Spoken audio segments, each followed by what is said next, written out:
Let's assume we have two different projects that we could do and that they're mutually exclusive.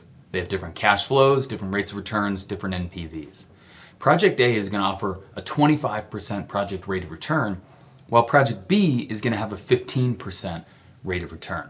Your job is to choose which opportunity is best for your company. The cash flow models show the individual projects. So Project A is going to have a $10,000 investment, generating $37.18 every year for 5 years.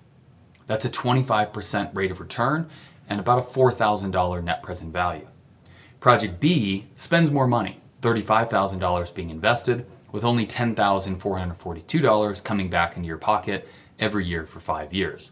That's a 15% project with a $4,583 net present value.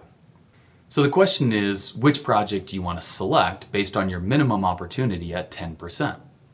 It's a common industry standard to compare project rates of returns head to head and choose the largest one. Here, that would indicate choosing Project A at 25% instead of Project B at 15%. But we also want to create the most value for our company. The most value is created by doing Project B. So which project do we choose? Project A with a higher rate of return or Project B with a higher NPV? That is where an incremental comes into play. An incremental looks at the additional investment you'd have to make in the larger capital-intensive project, in this case, Project B.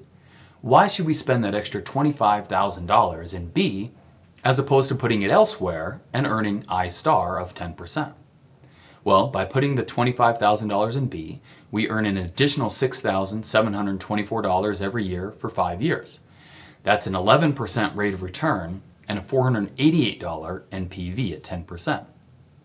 Well, here you can clearly see that we'd want 11% as opposed to the 10% opportunity we have somewhere else. So that means we should choose B as the project we want to select in this mutually exclusive world at 10%. We are choosing the smaller rate of return project and choosing the largest individual NPV. If you want to learn more about the process to do an evaluation or just go through an economic model, we would love to see you in a short course coming up. Thanks.